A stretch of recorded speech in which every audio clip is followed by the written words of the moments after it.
이상민 전 장관의 출석과 관련해서 여러 가지 전국 상황들 짚어보겠습니다. 서용주 맥 정치사회연구소장, 이종근 시사평론가와 함께합니다. 어서 오십시오. 네. 어서 오세요.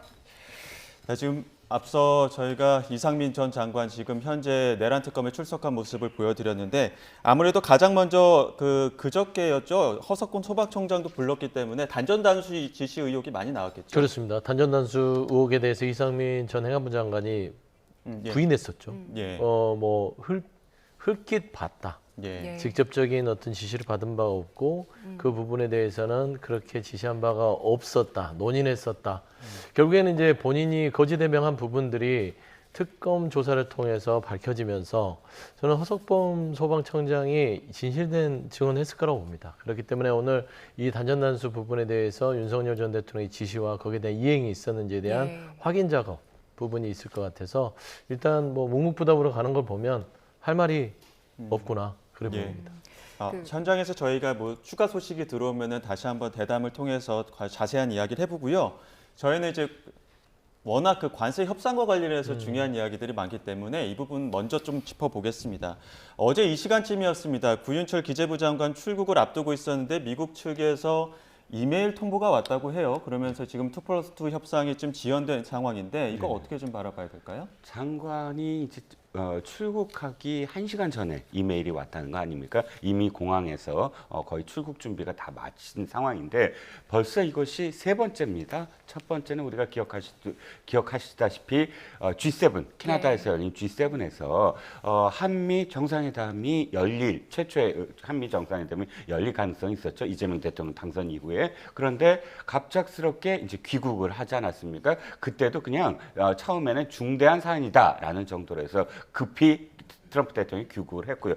두 번째가 마크 루비오 국무장관 우리나라에 방한을 하려고 했는데 닷새 전 5일 전에 그것도 충분한 어떤 사유를 대지 않고 방한을 하지 않았습니다. 마지막으로 어저께 이루어진 어떤 취소 이 세 가지를 이렇게 종합적으로 보면 이건 중대한 사안이 분명히 있는 것보다는 이번 협상에서 자신들이 어떤 주도를 하기 위해서 판을 자신한테 유리하게 가져가기 위한 어떤 전략 아니겠는가. 예. 급한 쪽은 우리가 아닌가. 8월 1일이라는 날짜도 그쪽에서 정하고 그럼 8월 1일까지 우리가 어떻게든 해야 되는데 더군다나 일본이 먼저 지금 협상을 타결해서 예. 어떤 기준점이 돼버렸어요. 한국과 일본은 어쨌든 경쟁을 하고 있는 어떤 상황이니까 자동차라든지 이런 부분에서 그런데 15%를 지금 이미 일본이 했기 때문에 그 기준점에 우리는 맞춰야만 하고 그러니까 미국은 지금 급할 게 없다. 더 저자세로 우리한테 얻어낼 거를 더 많이 얻어내자라는 그런 지금 생각이 있는 게 아닌가 싶습니다. 예. 일단 일종의 협상 전략일 것이다라는 분석을 주셨는데 이재명 대통령이 취임식에서 강조해왔던 국익 중심의 실용 외교가 어제와 같은 사건 때문에 또다시 시험대에 올랐다는 분석이 나오고 있는데요. 관련 목소리 먼저 듣고 오겠습니다. 이 상황이 미국 측이 거절했다는 말은 사실과 위배되고 있기 때문에 이건 양국 간의 외교적 문제로 비화가 될 수도 있고 그리고 양국 간 신뢰에도 굉장히 큰 영향을 미쳐서 협상에 나쁜 영향을 줄 수 있으므로 오보 없도록 좀 주의를 부탁드리고 당부 부탁드립니다. 미국 정부로부터 투명인간 취급을 받고 있습니다. 72년 한미동맹 역사에서 이렇게 철저하게 패싱당한 대한민국 정부는 본 적이 없습니다. 이재명 정부는 아무 행동도 하지 않았습니다. 그 사이 일본은 어떻게 움직였습니까? 협상 온도와 속도가 일본과는 비교가 되지 않았던 것입니다. 대통령께 다시 한번 강력히 요청합니다. 대통령께서 직접 나서 주십시오. 일본 이상의 합의를 끌어내는 해법은 정상 간 소통에 달려 있습니다. 네, 대통령실과 야당의 목소리를 듣고 왔는데 송원석 원내대표는 어제 사건 두고 이재명 대통령의 그 CCI 외교의 민낯이다 이런 논평을 하기도 했더라고요. 지금까지 일련의 상황들에 대해서 어떻게 분석하고 계세요? 일단 뭐 국민의힘의 지도부들의 비판, 비난 참 국익을 생각하지 않는 사람들이구나. 지금 뭐 이재명 대통령 욕하면은 한미 협상이 잘 됩니까? 지금 일주일 앞으로 다가온 관세 협상에 있어서 지금 미국의 보이는 태도가 우리 대한민국의 전통 우방국에 보일 태도인가요? 저는 그 부분에서 분노하고 싶습니다. 물론 미국 자체가 지금 관세 횡포를 부리고 있죠. 그리고 협상 자체를 굉장히 따지고 보면 신사적으로 하지 않아요. 일단은 관세를 부과하고 그 다음에 협박에 대한 뭐 관세 협상에 대한 압박과 이런 여러 가지 이 행태들을 쓰는데 이게 사실 젠틀하게 하진 않잖아요. 일본과의 관세 협상 우리가 언론을 통해서 봤지 않습니까? 일본과 할 때 4천억 달러에서 500억 달러 올리고 5천억 달러 올리고 그 다음에 관세 1% 낮춰줄 때마다 쌀을 사라, 항공기를 사라 이러면서 거의 우방국 자체에도 본인들이 마치 어떤 큰 경제력과 여러 가지 이 국방력의 어떤 우위를 통해서 본인들 마음대로 협상하는 상황이에요. 그랬을 때 이제 우리가 국익을 얼마만큼 확보할 수 있을 것인가 라는 고민을 저는 야당 자체도 이건 발등에 불이 떨어졌으니까 같이 지혜를 모아야지 이재명 대통령 요구한다고 뭐가 달라지냐 그거죠. 사실 고인철 이 기재부 장관 자체 스코어 페센트가 이메일로 통보를 했다는 자체도 굉장히 저희는 이게 미국 쪽에서 뭐가 불쾌하나 이렇게 생각할 필요는 없어요. 이 사람들이 협상을 하는데 왜 이렇게 하지? 하면서 우리가 전략을 짜야 되는 것이고 그럼 일본만큼의 어떤 투자를 우리가 갖고 갔을 겁니다. 협상단이. 근데 안 만나주는 것들은 긴장감을 더 높이겠다. 협상력을 높이겠다는 미국의 여러 가지 전략적인 어떤 방안일 수도 있어요. 저는 이런 부분에서 이재명 정부의 어떤 이번 첫 시험 때에 어떤 관세 협상에 그런 좀 실력을 한번 믿어보고 야당도 여기에 대해서 지혜를 모으는 게 우선이지 않을까. 뭐 미국 협상대로 끌려가는 게 우리 국익에 도움이 안 되는 것이고 사실상 일본 15% 관세로 협상이 마무리됐고 통상 다른 전문가들도 우방국에 대해서는 본인들이 처음에 관세를 제시했던 것보다는 깎아주겠다.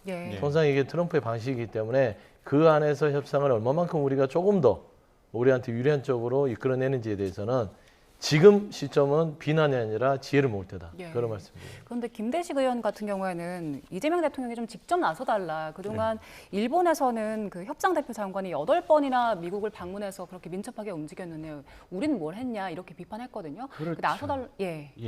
지금 제가 생각할 땐 이게 비난이나 비판이 아니라 사실은 우려나 걱정으로 들립니다. 사실 걱정할 수밖에 없지 않겠습니까? 야당에서는. 그래서 뭐 해법이라고 생각하는 것이 이재명 대통령이 조금 더 언급을 하거나 또는 직접적으로 미국에 대해서 미국의 어떤 그 정부에 대해서 생각을 좀 더 밝혀줘서 어떤 카드를 내거나 혹은 어떤 주도를 하거나 직접 나서야 되는 게 아닌가라는 김대식 의원의 이 표현이 참 비판으로 안 들리거든요.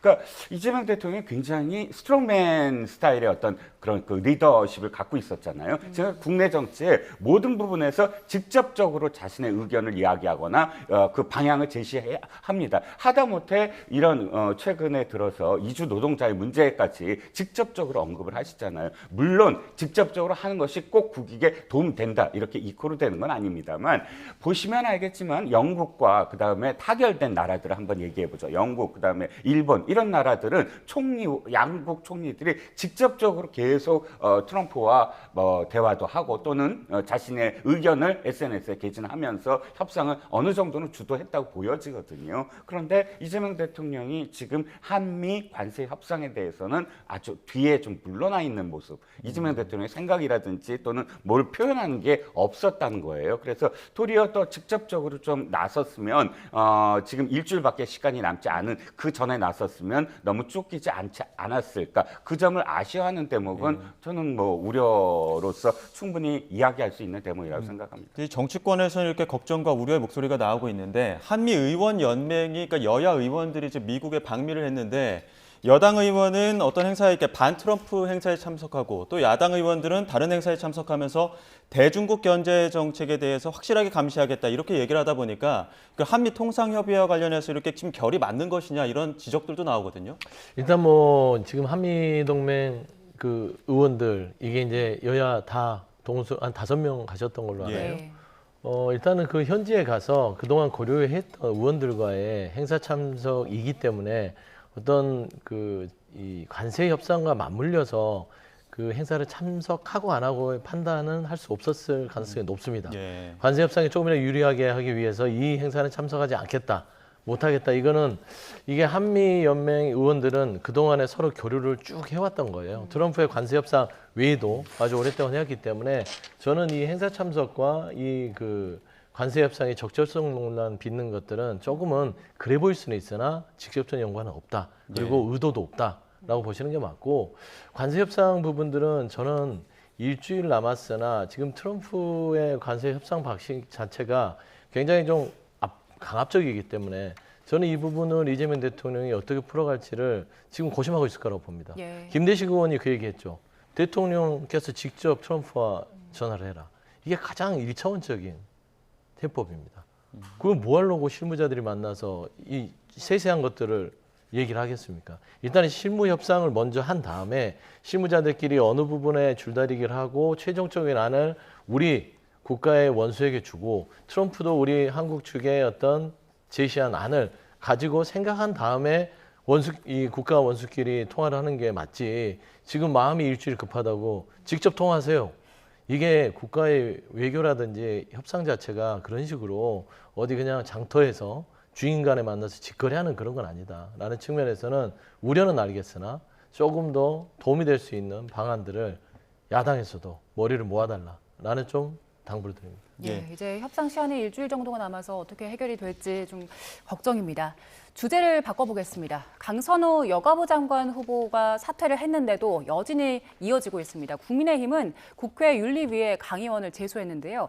민주당은 송한석 국민의힘 비대위원장 향해서 사과를 요구했습니다. 관련 목소리 듣고 오겠습니다. 반복되는 낙마와 논란은 단순히 대통령실 인사검증이 부실하다는 수준을 넘어서 애초에 인사검증 시스템 자체가 존재하지 않았다는 것 아니냐라고 하는 의구심이 들게 됩니다. 갑질 및 위법 의혹이 제기된 강선우 의원에 대해서는 의원직 사퇴를 촉구하면서 국회 윤리위원회에 제소하는 조치를 취하겠습니다. 불과 4년 전 많은 사람들 앞에서 당직자에게 욕설을 퍼붓고 정강이를 걷어차는 등 폭행을 일삼은 사람이 할 소리입니까? 염치가 없는 것도 정도가 있습니다. 또한 송원석 비대위원장은 논란이 일자 소리만 좀 있었지 폭행은 없었다라며 거짓 해명까지 해서 질타를 받았고, 비판이 계속되자 탈당하기까지 했습니다. 송원석 비대위원장은 4년이 지났다고 본인이 저지른 일들을 모두 잊어버렸습니까? 네, 국민의힘 쪽에서는 지금 강선우 의원 의원직도 사퇴하라 이렇게까지 요구를 하네요. 네, 지금 양 당의 그 논평이나 혹은 최고위의 그 발언을 보면서 얼마나 우리나라 국회가 비생산적인가라는 걸 느꼈습니다. 생산적인 국회가 되려면 양 당이 어떻게 해야 되냐면 각 당의 보좌진들에게 전수조사를 해서 당하고 있는 일들에 대해서 여야의 문제가 아니고 진영의 문제가 아니다. 그래서 이번 기회에 강선우 후보자의 그런 사태를 계기로 해서 보좌진들에 대한 인권을 어떻게 개선하고 또 의원들이 어떤 갑질을 했던 것에 대해서 양당이 공의 사과를 하자. 이렇게 돼야 되는 것이거든요. 이건 너무 당연하지 않습니까? 우리가 어떤 사건이 있어요. 이 국회 말고 기존에 일반에서 어떤 사건이 있습니다. 그럼 그 사건이 있으면 언제나 국회에는 이렇게 생산적인 결론을 내려고 노력을 하잖아요. 법안도 만들고 제도적인 시스템도 고치고 그런데 자신들의 일에 대해서는 전혀 생산적이지 않고 서로 덮어주려고 하는 걸 지금 양쪽에서 공격하는 그 포인트가 딱 그 모양새입니다. 네가 더 잘못했다 하는데 솔직히 그걸 좀 더 들여다보면 지금 여당의 송원석 비대위원장에 대한 공격도 잘못됐어요. 송원석 비대위원장이 송원석이라는 그냥 일반 개인의 발언이 아니라 당대표로서의 발언이잖아요. 그럼 당대표가 하는 건 당이 하는 얘기예요. 당이 뭔가를 잘못했다가 아니라 개인이 뭘 잘못했다는 거 구분해야 되지 않겠습니까? 물론 저는 송원석 비대위원장이 그 당시에 그 당직자의 폭행을 한 건 대단히 잘못했다고 생각을 합니다. 그렇지만 지금 핵심은 장관 청문회에서 있던 일이고 그걸 어떻게 양 당이 그 후에 이걸 교훈 삼아서 어떻게 할 것인가에 대한 그런 초점으로 이야기해야 되는데 개인을 공격한 것도 잘못됐고 송원석 지금 비대위원장의 국민의힘의 어떤 스탠스도 윤리위 제소 저는 그럴 만한 일이기는 하나 이것을 하나의 어떤 뭐랄까요 계속 공격의 소재로 끝까지 삼겠다라는 식의 어떤 모습을 비춰지지 않으려면 아까 말씀드린 대로 우리 당도 전수조사를 하겠다. 그리고 그 전수조사를 통해서 윤리위 제소만큼이나 문제가 있다면은 우리 당 내에서도 당내 윤리위에 제소를 회부하겠다. 이런 식의 반성과 그다음에 제소하겠다. 이렇게 했으면 국민들이 어느 정도 납득을 했을 것이다라고 생각을 합니다. 그 송원석 비대위원장 개인을 지적하는 부분에 대해서는 우려하는 부분을 말씀해 주셨지만 하지만 이제 송원석 비대위원장이 할 수 있는 이야기냐 이 적절성에 대해서는 홍준표 전 대구시장도 지적을 한 것 같거든요. 그렇죠. 그러니까 송원석 비대위원장이 4년 전에 사실 그 현장에 있었던 사람도 있고요. 당직자한테 내 자리 어디 있어 하면서 발길질했던 그 사건이거든요. 뭐 우리가 이제 통상적으로 정강이를 찾다고 했는데 그런 폭력을 가해서 결국에 거짓 해명해서 그런 부분으로 탈당까지 다시 들어왔어요. 말할 자격이 없죠. 그런데 말씀한 대로 그러면 송원석 개인이 아니면 국민의힘이 말할 자격이 있느냐? 없죠. 사실 국민의힘의 한 45명의 의원들은 체포영장 방에 나섰는데 헌법을 거의 유린했던 그 내란 우두머리를 보호하려고 헌법 1인들이 모여서 헌법에 맞섰던 법 집행에 맞섰던 사람들이면 그분들 45명 윤리 징계에 가야 됩니다. 그러면 이게 뭐냐면 송원석 비대위원장이랑 국민의힘 이제 그만해야 됩니다. 강선우 후보자가 여러 가지 국민적 눈높이에 맞지 않아서 최종적으로 사퇴를 했죠. 사퇴를 했다면 도덕적 책임뿐만 아니라 정치적 책임도 진 거예요. 그러면 개인 의원으로서 결국에는 민주당도 현역 불패의 관행을 깨는 최초의 사례를 만들었고 새로운 인사 기준을 만들었다는 점에서 여야 공이 새로운 인사 검증 시스템이라든지 보좌진과 의원 그리고 관계에 있어서의 갑질의 문제들을 다시 제도적으로 보완한다는 측면에서의 교훈으로 삼아야지 이걸 빌미 삼아서 강선우 후보가 사퇴했음에도 불구하고 계속해서 사퇴해라 뭐 누구는 또 용납할 수 없고 다른 사람도 사퇴해라 이러면 저 국민의힘 자신 있으면 그러면 윤리 제소 한번 사퇴로 붙어보죠.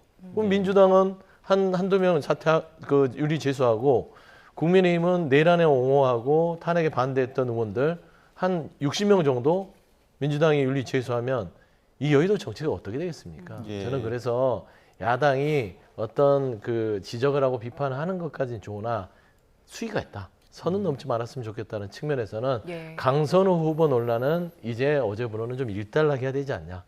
다른 건을 좀 발굴하셔라. 그런 네. 말씀을 드립니다. 지금 대통령실에서는 그 인사검증과 관련해서 이제 조금 보완을 해나가겠다 이런 입장을 밝혔거든요. 비서관들 그 저서에 대해서도 검증 대상에 넣고 뭐 비서실장 주재로 한 인사위원회도 가동을 하겠다라고 밝혔는데 이 정도로 충분하겠습니까? 글쎄요, 지금 제가 보기에는 인사 시스템 자체가 투명하게 좀 더 공개돼야 될 것 같아요. 누가 하고 있느냐 모르겠어요. 그러니까 보시자고요. 지금 문재인 정부나 혹은 윤석열 정부는 특정 그 파트가 있었어요. 예를 들어서 문재인 정부 당시에는 전체 인사를 그러니까 민정수석실에서 했거든요. 그럼 그렇게 딱 정해졌고 이렇게 어떤 정부에서 책임을 지는 특정한 부처나 또는 이 소속실이 있었어요. 수석실이. 그런데 지금 이재명 대통령실, 이재명 정부가 인사에 지금 문제가 생겼을 때 누구한테 지금 책임을 돌려야 되나요?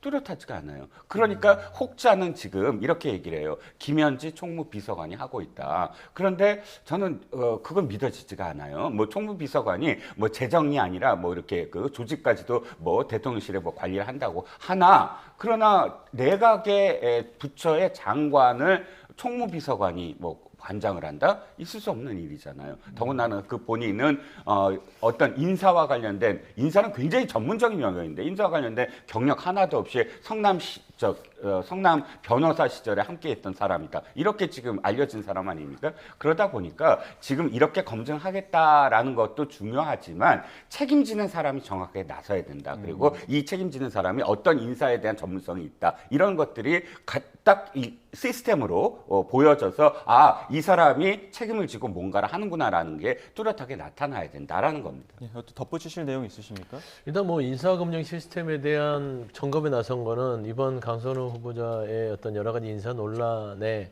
촉발된 보완책이겠죠. 예. 조금씩 보완해 가는 겁니다. 근데 말씀하신 대로 파트가 불분명하다. 파트가 분명해도요. 인사가 만살하더라도 만점을 받기가 쉽지 않습니다. 인사가 어떻게 다 100점이 되겠어요. 조금씩 어떤 문제가 발생할 때마다 검증 시스템을 보완해 가는 것이죠. 그래서 그런 이 보완을 해가는 과정까지 비난하고 비판을 한다면 무슨 일을 할 수 있겠어요. 사실상 제일 중요한 거는 국민의 눈높이에 맞지 않는 인사를 했을 때 즉시로 이거를 결정하고 잘못된 인사를 고쳐가는 결단들, 이것만 제대로 돌아갈 수 있다면 저는 크게 인사에는 무리가 없다고 봐요. 가장 큰 문제는 국민 눈높이에 맞지 않음에도 불구하고 어떤 강성당원들이라든지 일부 집권 이번에 있어서 여당의 원내 지도부의 어떤 요청에 어떤 따져보면 의원들끼리의 온정주의일 수도 있어요. 그런 거에 휩싸여서 국민 여론과 반대, 국민의 눈높이에 반대로 갔을 때 인사 참사가 이루어지는 것이지 사실상 인사는 여러 가지 검증에도 허점이 있기 마련입니다. 하지만 그걸 바로잡는 결단과 용기, 시스템만 좀 장착이 될 수 있다면 저는 이재명 정부의 인사는 크게 벗어나지 않을 수 있을 가능성이 높다. 그렇게 판단하고 싶습니다. 야당 상황도 한번 보겠습니다. 지금 국민의힘은 전당대회 앞두고 이른바 찬탄 세력과 반탄 세력의 갈등이 격화하는 모양새인데요. 관련 이야기 들어보시죠. 당의 지도자였던 분은 내가 이번에 당대표에 나가지 않지만 이 좌파와의 싸움을 멈추지 않겠다. 네. 또는 뭐 극자를 이 땅에서 몰아내겠다. 또는 당의 보수 진영에서 내가 할 수 있는 역할을 든든히 하면서 우리는 앞으로 나가야 된다. 이런 메시지여야 되는데 당내 투쟁하겠다는 말씀을 하시는 거잖아요. 네. 과연 우리 당에 극우 세력이 얼마나 있는지 저는 그것도 좀 의문이고. 지금 저희 당의 상황은 이제 국민의힘의 현 상황을 좀 비유하자면 자갈밭 같다고 보여집니다. 무슨 씨를 뿌려도 그게 자라날 수가 없는 토양입니다. 이 객토를 해야 됩니다. 네네네. 예, 토양을 갈아엎어야 됩니다. 예, 그래서 어제 한동훈 전 대표의 불출마 선언은 단순한 불출마가 아니고 그 동료 시민들과 함께 아래로부터 땅을 갈아엎고 뭔가 이제 자랄 수 있는 그 토양을 만들겠다. 네. 또 그런 거라고 봅니다. 더 이상은 지금 지켜볼 수가 없다. 지금 당의 모습이. 그런 의미에서 오늘 아마 작심하고 이야기를 세게 한 것 같고요. 책임질 사람들 책임져야 된다라고 하는 부분들에 대해서 뜨끔한 사람들 분명히 있을 거고요. 거기에 대해서 일부 또 반발한 사람도 있었다고 그래요. 현역 의원입니까? 그렇죠. 예, 그 당시에 책임져야 될 사람들은 친윤 그룹 중에. 그럼요. 네, 이런 상황에서 국민의힘에서는 안철수 의원과 오세훈 시장의 만남에도 주목을 하고 있는 부분인데 이게 반극우를 고리로 한 공동전선을 구축하고 있다 이런 이야기도 나오거든요. 지금 상황 어떻게 좀 돌아가고 있는 겁니까? 일단 말씀대로 지금 김재원 전 최고 같은 경우는 극우의 세력이 얼마나 있는지 모르겠다 했는데 그러면 안철수 의원이라든지 오세훈 시장이라든지 홍준표 전 시장이라든지 한동훈 전 대표라든지 왜 극우에 대한 염려를 할까요?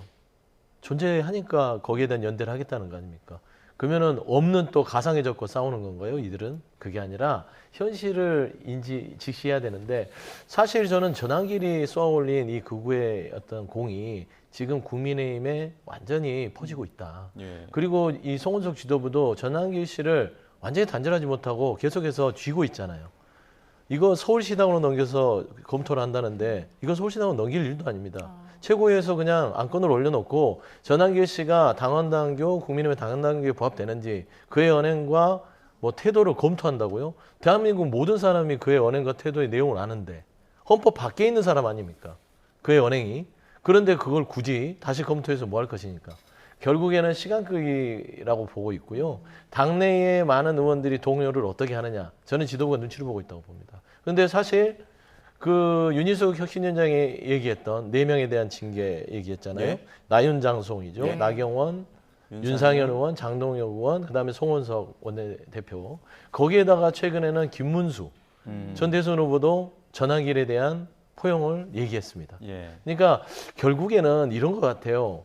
지금 을사년이기 때문에 을사년이 맞을 것 같아요. 제 기억에는 을사늑약을 했을 때, 그러니까 외교권을 이제 넘기잖아요. 정통 보수의 국민의힘에 갖춰야 될 가치 자체를 헌법 밖에서 주장하는, 예를 들어서 계엄이 정당했고 부정선거는 존재하고 윤석열을 다시 품어야 된다, 탄핵 반대, 이 세 가지를 주장하는 전환기를 옹호하는 사람들, 이 5명이 됐더라고요. 우연찮게 나윤장, 송김. 결국에는 이 국민의힘을 극우의 힘으로 넘기려는 이들의 이 어떤 행태들을 막으려는 전선들이 지금 태동하고 있다.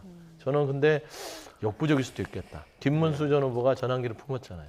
그래서 저는 국민의힘이 점점 나락으로 가고 있다고 좀 판단이 됩니다. 네, 지금 이런 국민의힘에서는 극우화와 관련된 우려들 나오고 있는데 국민의힘 당원들은요, 대다수의 당원들은 이 상황 어떻게 바라보고 있는 건가요? 저는 당원들이 굉장히 현명하게 이 상황을 잘 판단할 것이다라고 생각을 합니다. 이유는 이 당이 사실 헌정사상 가장 최악의 쿠데타를 일으켰었어요. 저는 쿠데타라고 표현하고 싶은데 바로 5월 10일입니다. 제 기억에는. 그러니까 이 당이 경선 과정을 다 통해서 몇 억씩 다 돈 내고 경선 과정을 다 정당하게 통해서 하나의 후보로 결정을 했는데 새벽 3시에 1시간 동안 아무도 그 공모를 볼 수 없는 시각에 그 특정한 한덕수라는 사람한테 당신이 그 새벽 3시에 응모를 해라 해서 그 사람한테만 딱 받아갖고 그 후보 경선을 완전히 되물리고 그다음에 새로운 자신들이 그냥 정당하지 않은 방법으로 한덕수라는 사람을 후보로 내세우려고 했잖아요. 이건 전복이잖아요. 강은 당규도 위배되고, 왜냐하면 당규에 이미 9시부터 6시까지 공모를 해야 된다라고 규정이 돼 있어요. 대통령 후보를 경선할 때는. 이런 거 다 무시하고 1시간 동안 새벽 3시에 했단 말이죠. 그런데 어떻게 됐습니까? 특히나 이 보수 정당의 당원들은 지도부가 뭔가를 결정해서 당원들한테 물었을 때 지도부 편을 다 들어줬어요. 일단은 굉장히 보수적인 그런 그런 태도로. 그런데 이번에 무너진 거예요. 전혀 생각도 못하게. 저 당원들이 정당한 어떤 생각을, 올바른 생각을 한 거잖아요. 이건 아니다라고. 저는 지금의 상황, 그러니까 지금의 상황이 전환길 씨가 들어왔다는 건 어떤 의미냐면, 전환길 씨는 당 바깥에서 집회를 통해서 무엇을 얘기했느냐? 헌법을 불복을 했어요. 헌법을 인정하지 않았어요. 왜? 헌법재판소에서 결정한 것을 이건 을사오적이다라고 이야기하면서 그것을 불복하면 이건 헌법을 인정하지 않는 거나 마찬가지입니다. 더군다나 또다시 헌법을 인정하지 않은 게 윤석열 대통령을 직무 복귀시키자. 이것도 역시 결정에 대해서 그 파면이라는 결정을 뛰어넘어서 그냥 인위적으로 법을 뛰어넘는 행위를 하겠다는 거잖아요. 자, 이런 것들은 뭐죠? 극우예요. 극좌. 극자가 붙은 건 헌법과 법률을 뛰어넘어서 자신들의 어떤 세력의 힘으로 그것을 완성시키자. 이게 바로 극자가 붙는 그런 세력이거든요. 아니, 집회에서 그렇게 이야기하는 건 상관없어요. 그런데 이 정당은 뭐죠? 정치적 뜻을 같이 하는 결사체예요. 정치적 뜻은 뭐죠? 보수의 가치예요. 헌법을 인정하고. 그게 지금 국민의힘 계열 정당이라는 어떤 그런 모임의 첫 번째 어떤 그 가치 아닙니까? 그런데 헌법을 위반하고 헌법을 지금 불복하겠다는 주장을 당 내에서 하겠다는 거 아닙니까? 그런데 그것을 그대로 이 당의 지도부나 혹은 일부 의원들이 받아들이겠다는 거 아닙니까? 그러니까 그 우호 세력을 지금 막겠다라는 그런 이야기는 너무나 저는 정당하다고 보거든요. 이거를 뭐 당권 투쟁이니 이렇게 표현하는 건 너무나 극우 세력과 손을 잡겠다는 얘기랑 똑같다는 얘기입니다. 자, 저희 특검 이야기도 한번 해보겠습니다. 윤 전 대통령 어제도 내란 우두머리 혐의 재판에 불출석했습니다. 3번째 불출석이다 보니까 이제 특검 쪽에서는 그 구인영장 발부 요청하겠다 했는데 그 인치 가능한 겁니까? 인치가 가능할지에 대해서는 이론상으로는 가능한데 그게 현실상으로는 또 어려움이 있다더라고요. 이론상으로는 가능합니다. 예를 들어서 뭐 태조건을 쏴서 계속해서 이렇게 반항을 하면 그렇게 해서 인치도 가능하다고들 설명을 제가 들었는데, 그렇죠. 이론상으로는. 근데 그렇게 했을 때는 뭐 송사에 휘말릴 수도 있고 사실 피의자가 저렇게 재판도 거부하고 검찰 특검도 거부하는 그런 사례들은 거의 없었거든요. 참 윤석열이라는 피의자는 전직 대통령이라는 이제는 그런 뭐 칭호라 뭐라 해야 되죠? 예우 띄어야 될 것 같아요. 대한민국의 법치를 완전히 12월 3일 날 유린한 것도 모자라서 지금 재판과 특검 조사를 받으면서 짓밟고 있습니다. 저는 대한민국의 법치를 짓밟는 따지면 중범죄자 피의자 윤석열에 대해서는 법이 허용하는 범위 내에서 저는 그 강제적으로 구인, 인치 이런 것들을 좀 집행하는 것들이 이제는 국민 정서에 맞는 수준까지 올라오지 않았냐 싶습니다. 이게 안 좋은 사례가 돼서 법치 질서를 무너뜨리는 기준이 될 수 있기 때문에 이 부분에 대해서는 대한민국 사법부가 저는 결단해야 될 문제다 그렇게 보입니다. 윤 전 대통령이 3번 연속 재판에 출석하지 않으면서 계속 피고인이 없이 재판이 진행되고 있는 상황인데 전직 대통령들과 비교하면 어떻습니까? 전직 대통령들도 특정 시점 이후에는 재판에 출석하지 않았어요. 이를테면 이명박 대통령도 선거 때는 나가지 않았습니다. 공개가 되고 해서 선거일은 불출석으로 했고 박근혜 대통령도 구속 이후에 재판에 불출석한 사례가 있습니다. 그래서 뭐 전직 대통령이 꼭 그 불출석 사례가 있기 때문에 윤 대통령도 그렇게 하고 있다라고 뭐 그렇게 연결하는 건 아닌데 다만 윤 전 대통령이 갑작스럽게 이렇게 불출석하는 이유는 제가 보기에 헌재와 연결이 돼서 이것을 사법적 판단으로는 자신의 어떤 그 뭐 형량이라든지 이런 부분을 또는 법리를 다툴 여지가 별로 없어 보이니까 정치적 판단을 하겠다. 그러니까 정치적으로 자신의 어떤 그런 그 뭐랄까요 사면이라든지 복권이라든지 이런 것을 염두에 두고 자신의 지지자들을 계속 규합해 나가야 되겠다라는 그런 정치적 판단일 텐데 이런 행동들은 어차피 지금 사법부 재판부에 굉장히 불리한 어떤 그런 상황으로 돌아가거든요. 왜냐하면 인정하지 아니하고 사법 체계를 거부하는 어떤 상황이기 때문에 근데 그 유불리를 따지지 않겠다라는 그런 태도로 보입니다. 한편으로 또 영치금 모금 논란 한번 있지 않았습니까? 그때 당시에 또 윤 전 대통령에 대한 그 뭐 영치금이 얼마를 받느냐 뭐 이런 얘기도 있었는데 그 작년보다 5억 가량 증가해서 자산이 80억이 가량 육박해서 퇴직한 고위공직자 중에 가장 많은 재산 보유한 걸로 나타났거든요. 그렇죠. 그러니까 파면되기 전까지 아무 일도 안 하면서 급여는 따박따박 받았고 쓰는 돈은 관저에 있었으니까 다른 특별히 지출할 게 없었을 거 아닙니까? 저 5억 1천만 원 증가한 게 다 국민 세금입니다. 그러니까 내란을 저지른 사람에게 국민 세금이 재산 증식의 원천이 됐다는 점이 굉장히 저는 분노가 치밀을 수 있겠다라고 보는 것이고 영치금 논란 자체는 어차피 돈이 없어서가 아니라 정치적으로 지지자들을 모으기 위한 하나의 행위였다. 그래서 뭐 400만 원이 다 찼다. 그래서 지지자들이 윤석열 전 대통령에 대한 지지를 보내고 있다. 이런 어떤 그 메시지를 위한 작업이었지. 사실 보면은 뭐 재산 증가도 4개월 만에 5억이지만 가진 돈도 거의 80억 가까이 되지 않습니까? 뭐 영치금이 없어서 그리고 지금 현재 구속영장을 심사할 때도 변호사 구하기가 힘들다. 결국에는 본인이 여러 가지 뭐 재산상으로도 뭐 힘들다 이런 얘기처럼 들리는데 변호사 충분히 구할 수 있는 재산이 있다라는 측면에서는 더 이상 국민들을 속이거나 여론전을 위해서 여러 가지의 어떤 그 뭐라죠 약자 코스프레 이런 것들은 더 이상 국민들이 용납하지 않을 것으로 저는 판단이 됩니다. 그리고 김건희 특검 이야기도 좀 해보겠습니다. 김건희 특검에서는 지금 그 김건희 여사 측근인 문고리 3인방 오늘 2명을 불러서 소환 조사를 하는데 일단 오늘 나가는 게 유경옥 그리고 정지원 전 행정관입니다. 지금 보시는 게 조금 전 화면입니다. 유경옥 전 행정관이 특검에 출석을 하고 있는 모습인데요. 유경옥 행정관이 그 사람입니다. 그 명품 가방 논란의 실체를 가장 잘 인물이기도 하고 직접 가방을 교환하러 갔던 인물인데 지금 23일에 조현경 전 행정관이 소환돼서 조사를 받았고 오늘 이제 2명이 더 받는 건데 행정관들이 이제 출석을 해서 관련 의혹들에 대해서 어느 정도 좀 밝혀낼 수 있을까요? 자, 이 두 사람의 어떤 혐의는 각각 좀 다릅니다.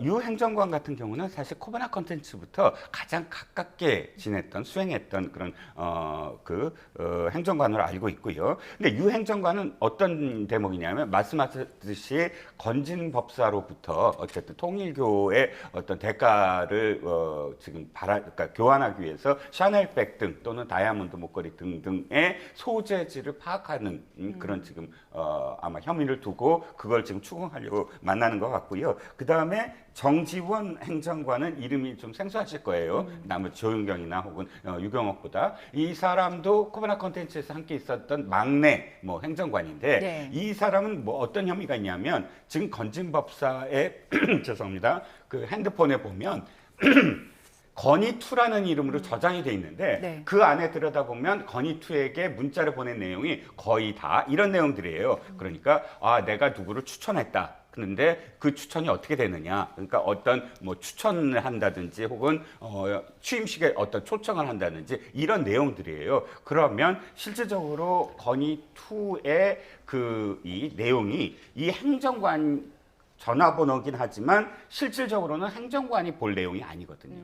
굉장히 구체적이고 굉장히 행정관이 만나지 못한 정도의 어떤 사람들 얘기가 담겨져 있기 때문에 이 내용은 김건희 여사가 사용한 게 아니냐.